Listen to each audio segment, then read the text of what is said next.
भी है the margin. Basically margin क्या होता है, ये जो गैप आसपास से मेंटेन करते हैं इसको मार्जिन कहते हैं। अब देखो ये 0.06 था, मैंने इसको चेंज करके 0.01 कर दिया, तो आपने देखा मैंने टेक्स्ट का साइज तो चेंज नहीं किया था, फिर ये बड़ा कैसे दिखाई देने लगा। एक्चुअली हमने आसपास के मार्जिन कम करे, बॉक्स छोटा हो गया, तो टेक्स्ट प्रोपोर्शनेटली बड़ा दिखाई देने लगा। हालांकि हमने टेक्स्ट की हाइट को तो चेंज ही नहीं करा। तो मार्जिन से आप ये साइड के मार्जिन को चेंज कर सकते हो। अगर हम मर्ज सेल रो की ऑप्शन ले लें तो मर्ज में क्या करेंगे, सारे को मिला के ऐसा कर देता है, जैसे हम मर्ज कहते हैं। ठीक, ये सब प्रॉपर्टी तो थी जनरल की। अब हम आ जाते हैं टेक्स्ट प्रॉपर्टी में। टेक्स्ट में क्या था, मैं ये चाहता था कि जो डाटा लिखा हमने इसको हम एक अलग तरीके का फॉन्ट दे दें। तो आपने टेक्स्ट स्टाइल सीखा था पिछले क्लास में, मैंने पिछला टॉपिक यही कराया था। हम यहाँ से गए, मैंने यहाँ से क्या किया, न्यू पे क्लिक करा, एक नया स्टाइल बनाया। ये जो नया स्टाइल मैंने बनाया इसको मैंने कुछ अलग तरीके का फॉन्ट भी दे दिया। सपोज मैंने ये दे दिया, ठीक है, और आपने अप्लाई कर दिया, क्लोज कर दिया। तो आपने देखा डाटा, जहाँ जहाँ पे डाटा लिखा हुआ सारे के ऊपर वो स्टाइल अप्लाई हो गया। इसका कलर मैं चेंज करना चाहता था, मैंने यहाँ से लिया और इसका कलर चेंज करके दूसरा ले लिया। ठीक है, हमेशा बैकग्राउंड कलर हल्का और मेन कलर डार्क रखना चाहिए, तभी हमें ठीक दिखाई देगा इसका इफेक्ट। ओके, फिर इसके बाद में यहाँ पे टेक्स्ट हाइट है। अगर आपको लग रहा है कि वहाँ पे साइज बड़ा दिखाई दे रहा है मुझको, तो मैंने इसको 0.15 कर दिया। मतलब अगर आपका कंट्रोल है, आप चाहो तो डाटा के साइज को कम भी कर सकते हो, ज़्यादा भी कर सकते हो अपने हिसाब से। अब तक तो उसके हिसाब से जो आ रहा था, है ना। और यहाँ पे टेक्स्ट का एंगल भी है। अगर मैंने यहाँ से 11 डिग्रीज पे एंगल दे दिया तो आपने देखा ये टिल्ट हो गया 11 डिग्री पे। तो वैसे यूजुअली हम करते नहीं है ऐसे, इसको 0 कर देते हैं। ठीक है, तो आपने देखा कि यहाँ से हमने इसमें टेक्स्ट की प्रॉपर्टीज को भी चेंज करा। अब हम आ जाते हैं बॉर्डर पे। ये जो आप देख रहे हैं आसपास ब्लैक कलर में, इसको बॉर्डर ही तो कहते हैं। अगर हम इसको नो बॉर्डर्स कर दें तो आपने देखा हम जब बनाएंगे टेबल तो बिना बॉर्डर के आएगा। अब आप देखो ब्लैक लाइन नहीं दिखाई दे रही ना, ब्लैक लाइन का मतलब नो बॉर्डर, बिना किसी बॉर्डर के। अगर आप चाहते हैं कि इसमें और बॉर्डर दिखाई दें तो ब्लैक कलर में बॉर्डर दिखाई दे रहे थे। हम अगर चाहें तो अपने बॉर्डर को डबल लाइन भी दे सकते हैं, पहले तो हम कलर भी दे सकते हैं। मैंने क्या किया, यहाँ से जाके इसके कलर को चेंज करा। ये देखिए मैंने इसका कलर दे दिया ये ब्लू कलर, तो आपने देखा ब्लू कलर में दिखाई देने लगा। इसे हम कहते हैं बॉर्डर। हम ये कह रहे थे कि हम डबल लाइन देंगे, हमने डबल लाइन सेलेक्ट करा इसको, और अब आप देखेंगे तो ये आ गया डबल लाइन में। ठीक है, इसमें गैप कितना रखना है वो यहाँ से डिसाइड कर सकते हैं। मुझे लग रहा था गैप ज़्यादा है तो मैंने 0.25 का कर दिया, इसको इसकी जगह 2 कर दिया। तो अभी गैप उस हिसाब से कम आ जाएगा, तो 0.2 के हिसाब से है। ठीक, आपने देखा हम इसको कलर दे सकते हैं, हम इसको लाइन टाइप भी दे सकते हैं। सीखा हुआ आपने लाइन टाइप भी, ये देखो लाइन टाइप भी अप्लाई होगी इसमें। देखो नीचे दिखाई दे रही लाइन टाइप प्रीव्यू में, है ना। वैसे यूजुअली हम देते नहीं है। और लाइन वेट भी दिया जा सकता है, लाइन की मोटाई, ये भी आपको सिखा चुका हूँ। तो हम ये सब चीज़ें अपने हिसाब से बदल सकते हैं। अगर हम ये पूछे ना कि इसमें क्या चेंज कर सकते हैं, ये सब कुछ इसमें चेंज किया जा सकता है अपने हिसाब से। अब इधर आ जाते हैं, अगर आप कहते हो कि मेरे को सिर्फ आउटर वाला बॉर्डर चाहिए, तो हमारे पास ऑप्शन नंबर 2 है ऑफसेट बॉर्डर्स की। आपने देखा ये ब्लू कलर का फ्रेम आया सिर्फ ऑफसेट बॉर्डर में बना। अगर आप ऑप्शन लेते हैं इनसाइड बॉर्डर की, तो ये सिर्फ अंदर में दिखाएगा इनसाइड बॉर्डर, ये हो गया। ठीक, वैसे प्रीव्यू में आपको सब दिखाई दे ही रहा है। हम बॉटम रखेंगे तो बॉटम में ऐसे दिखाएगा, अगर आप टॉप रखेंगे तो टॉप में ऐसे दिखाएगा, अगर आप लेफ्ट रखेंगे तो लेफ्ट में ऐसे दिखाएगा। इस तरीके से दिखा सकता है। मैंने सारे बॉर्डर रख लिए, मुझे सब चाहिए, राइट। तो मैं आपसे ये बोल रहा था कि जैसे ये सब प्रॉपर्टीज मैंने आपको डाटा पे अप्लाई करके दिखाई ना, अब मैंने ऊपर से जाके चेंज करा और ले लिया हेडर। ठीक इसी तरीके से ये सभी प्रॉपर्टीज हेडर पे भी अप्लाई होती हैं। तो मैं हेडर पे सिर्फ कुछ चीज़ें कर रहा हूँ। जैसे मैंने क्या किया कि हेडर में बैकग्राउंड कलर ये दे दिया, आ गया। और आपने जो टेक्स्ट है, टेक्स्ट का कलर चेंज करके दे दिया, ये ले लिया। ठीक है, फिर हम गए, मैंने नया स्टाइल बना दिया एक स्टाइल 2 के नाम से, और इसका फॉन्ट भी कुछ बदल दिया। फॉन्ट हम थोड़ा सा हैवी रख लें so that it should be visible.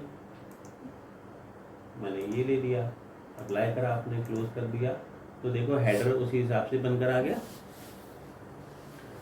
बाकी सब प्रॉपर्टी भी सेम उसी तरह से बदली जा सकती हैं जैसे मैंने आपको डाटा पे करके दिखाया।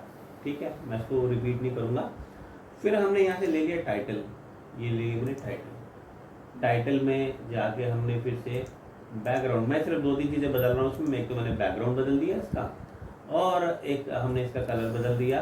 तो टेक्स्ट में गए, यहाँ से आपने इसका कलर भी चेंज करके कोई दूसरा कलर ले लिया। कलर हमारे पास यहाँ से और भी ऑप्शन है, अगर हमें कोई डिफरेंट कलर लेना हो तो यहाँ से वो भी ले सकते हैं। और तो और मैंने क्या किया, यहाँ पे फिर से गए, नया स्टाइल बनाया, और ये स्टाइल को मैंने हैवी फॉन्ट दे दिया, बिकॉज ये टाइटल है तो टाइटल तो हैवी दिखना चाहिए। तो ये वाला फॉन्ट मुझे लगा इसके लिए सूटेबल होगा, मैंने ये ले लिया। ठीक है, इसको लिया हमने और अप्लाई करके क्लोज कर दिया। अब आप देखो टाइटल वैसे बनकर आ गया। ठीक है, और मैंने ओके कर दिया। तो बेसिकली हमने किया क्या, हमने एक अलग नया टेबल बनाया यूजर डिफाइंड, जिसका नाम हमने 1 2 3 दिया था, और इसमें सारी सेटिंग्स हमने अपने हिसाब से करी। ठीक, इसको मैं कर देता हूँ क्लोज। इस समय करेंट टेबल स्टाइल 1 2 3 का ही है, मैंने इसको क्लोज कर दिया और ओके कर दिया। अब आप देखो ये जो टेबल मैंने बनाया बन गया। यहाँ पर मैंने जो लिखी मेन हेडर, ये देखो आप, हेडर टाइटल वो था, ये हेडर था और ये डाटा था, देख रहे हैं आप। तो यहाँ पर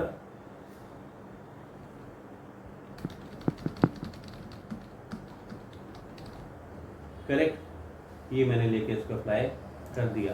तो आप देख सकते हैं यहाँ पर हमने बिल्कुल एक अलग बनाया टेबल, जो हमने अपने ज़रूरत के हिसाब से बनाया और उसको हमने कर लिया। अच्छा, जब हम आगे ड्राइंग्स पे काम करते हैं तो ये देखिए आप, नीचे जहाँ पे लिखा हुआ ना ये पूरा पोर्शन, ये इसे हम कहते हैं टाइटल सील। जब आप आगे ड्राइंग को बनाते हैं तो लास्ट में नीचे टाइटल सील होती है। टाइटल सील में ड्राइंग से रिलेटेड सारी इन्फॉर्मेशन या जानकारी दी जाती है, जैसे कि हम प्रोजेक्ट किसके लिए बना रहे हैं, हमारी कंपनी का क्या नाम है, प्रोजेक्ट का टाइटल क्या है, ड्राइंग का टाइटल क्या है, किसने ड्रॉ किया, किसने चेक किया, किसने अप्रूव किया, कौन सी डेट को किया, क्या स्केल था, क्या ड्राइंग का नंबर था, वगैरह वगैरह, बहुत सब। ये काफ़ी सारी इन्फॉर्मेशन होती है। ये सारी इन्फॉर्मेशन हम देते हैं टाइटल सील में, जैसा आप देख रहे हो। तो टेबल का ही यूज़ किया जाता है टाइटल सील को बनाने के लिए। तो हम शुरू में तो क्या करते हैं, सबको बराबर हिस्से में ले लेते हैं, उसके बाद में हम इसकी शेप में लाते हैं। मैं भी आपको करके दिखाता हूँ। हम यहाँ से आगे वापस इधर, ठीक है, ये तो आप समझ ही चुके थे कि हम क्लिक करने के बाद इसके साइजेस को छोटा बड़ा करना चाहते हैं, ये तो हम कर ही सकते हैं। तो मैं आपको ऑलरेडी बता ही चुका हूँ। करेक्ट। अब की बार मैंने क्या किया, आप अब तक क्या करते थे, इसके बॉर्डर पे क्लिक करते थे तो ग्लू पॉइंट्स आते थे। अब की बार मैंने क्या किया कि ये जो बॉक्स बना है ना, इसको हम सेल बोलते हैं। मैंने सेल पे क्लिक करा। अब की बारी मैंने इस सेल पे क्लिक किया, तो सेल पे क्लिक करने पे देखा आपने कुछ अलग इन्फॉर्मेशन आनी शुरू हो गई। पहले यहाँ क्या लिखा हुआ है, insert row above, insert row below. आपने अगर एक्सेल पे काम किया है तो ये समझना बहुत आसान है। मैंने रो अबव करा तो मेरे को एक एक्स्ट्रा रो ऊपर मिल गई, देखो ऊपर एक खाली आ गई। अगर मैंने इंसर्ट रो बिलो करा तो एक रो नीचे मिल गई एक्स्ट्रा, ये भी आ गई। अगर आपने कॉलम टू द लेफ्ट कर दिया तो लेफ्ट में कॉलम ऐड हो गया, और कॉलम टू द राइट कर दिया तो राइट में कॉलम ऐड हो गया। ठीक, यहाँ पे एक ऑप्शन है मर्ज और अनमर्ज की, ये ग्रे कलर में दिखाई दे रही है। जो ऑप्शन इनएक्टिव होती है, ये काम नहीं करती, वो ग्रे में दिखाई देती है, और जो एक्टिव ऑप्शन होती है वो ब्लैक में दिखाई देती है। तो बेसिकली क्या था, मैंने क्या करना है, इस ऑप्शन का यूज़ करने के लिए मुझे मल्टीपल सेल्स को सिलेक्ट करना पड़ेगा। ऐसे विंडो बना लो, आपको विंडो सिलेक्शन आता है, हमने सिलेक्ट कर लिया। ठीक, अब आप देखो मर्ज ऑप्शन काम कर रही है। मैंने मर्ज में से जाके यहाँ से ले लिया मर्ज ऑल, ये बन गया। जैसे टाइटल सील अभी हम देख रहे थे वो भी तो ऐसी थी ना, मर्ज ऑल करने पे सभी रोज और कॉलम्स को आपस में मर्ज कर देगा। अगर मैं इसको अनमर्ज कर देता हूँ तो यहाँ से हमने ऑप्शन लिया मर्ज बाय रो, तो मर्ज बाय रो करने पे इसने रोज को मर्ज कर दिया सभी को, ये देखिए ऐसे। अगर फिर मैंने अनमर्ज करके वापस कर दिया, और मर्ज बाय कॉलम करेंगे तो ये मर्ज बाय कॉलम होगा। तो आपने देखा, तो टाइटल सील में आपको नीचे दिखा रहा था, इसमें भी तो यही किया हुआ है, ये मर्ज बाय रो किया हुआ है, कहीं पे मर्ज बाय कॉलम किया हुआ है, ये देखो यहाँ कॉलम किया, यहाँ रोज किया हुआ है। ठीक, तो टाइटल सील बनाने के लिए भी हम टेबल का यूज़ करते हैं। आ गया, इसके आगे बढ़े, और क्या क्या दिया हुआ है। तो यहाँ पर मर्ज का तो हो गया। अगर मैंने यहाँ से सिलेक्ट करा था, अनमर्ज करके हम इसको वापस भी रिकवर कर सकते हैं। यहाँ पर लिखा हुआ है टॉप सेंटर। आपको याद है हमने इसमें सेटिंग करी थी टॉप सेंटर की, तो सारा टेक्स्ट टॉप सेंटर में आ रहा है। अगर मैं बोलूँ कि मुझे सिर्फ एक सेल, या मतलब हम यहाँ पे जो लिख रहे हैं, हम चाह रहे हैं कि हम सिर्फ इसके लिए हम इसको टॉप सेंटर में ना रखना चाहते, हम इसको वो रखना चाहते हैं, इसको हमने यहाँ से चेंज कर दिया, मैंने टॉप लेफ्ट कर दिया, तो अकेला इसी का चेंज हुआ ना। अगर आप सिर्फ कुछ सिलेक्टेड सेल्स में ये करना चाहते हो तो वो हम यहाँ से करेंगे। स्टाइल में तो जो होगा वो सबके ऊपर अप्लाई होगा, ये इंडिविजुअल के लिए हो गया कि यहाँ से हम इसको चेंज कर सकते हैं। मैंने लेफ्ट करा तो लेफ्ट हो गया, राइट करा तो राइट हो गया, जहाँ मर्जी आप इसको उस हिसाब से लेके जा सकते हैं। ठीक, ये रहा इसका बैकग्राउंड कलर। अगर आपको लगता है कि खास तौर से इसी के लिए मेरे को कुछ अलग ट्रीटमेंट करना था तो आप इसी के लिए अलग ट्रीटमेंट दे दो। ये देखो मैंने यहाँ से लिया और कुछ अलग कलर में चाहता था हम यहाँ पे अप्लाई करते हैं, तो हमने यहाँ से कुछ अलग कलर लेके अप्लाई कर दिया। देखो इन स्पेसिफिक उसी वाले सेल के ऊपर में वो बैकग्राउंड कलर भी आ जाएगा। ठीक है, यहाँ पे फिर से मैंने क्लिक करा, हमारे पास एक ऑप्शन सेल लॉकिंग की है। अगर आप इसको लॉक कर दो, कंटेंट एंड फॉर्मेट को लॉक कर दो, तो जैसे आप इस पे लेके जाएंगे, आपने देखा अब बाकी सब में तो कोई कुछ नहीं दिखा रहा, पर इसके ऊपर ले जाते ही छोटा सा लॉक दिखाई दिया। आप इसको लॉक करके सेफ रख सकते हैं ताकि इसमें अनवांटेड एडिटिंग ना हो जाए। हालांकि अगर आप इसमें एडिटिंग करना चाहते हो तो वापस अनलॉक करके आप इसको कर सकते हो, पर लॉक करने से फायदा ये होगा कि अनवांटेड एडिटिंग नहीं होगी, राइट। जो गलती से कभी कोई चीज़ मिट जाए तो आप देखो मैंने इसको वापस नॉर्मल कर दिया। ठीक, ये था इसमें सेल लॉकिंग, राइट। तो हमने जब ये टाइटल बना दिया, इसी का फिर हम क्रिएट करके टाइटल सील भी क्रिएट करते हैं। इसी से हम टाइटल सील भी क्रिएट करते हैं। ये देखिए मैंने मर्ज ऑल कर दिया, इसमें ये सारा मर्ज कर दिया। मैंने यहाँ से कुछ ये सिलेक्ट करा,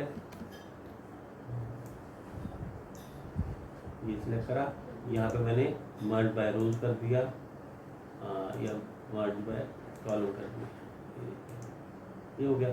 देखिए यहाँ से हमने इसको कर दिया, देखिए ठीक है। तो इस तरीके से इसको कर देता है, राइट। तो ये इम्पोर्टेंट टॉपिक है, जैसे मैंने आपको प्रैक्टिकल यूटिलिटीज की बताई, ये काम में इस तरह से होगा। ठीक, इसकी प्रैक्टिस करके देखिए आप, ठीक है। एक दो बनाएंगे तो अपने आप क्लियर हो जाएगा। कुछ डाउट्स होगा तो मुझसे पूछ लेना, इसको आप करके देखो, बाकी नेक्स्ट क्लास में कल करेंगे।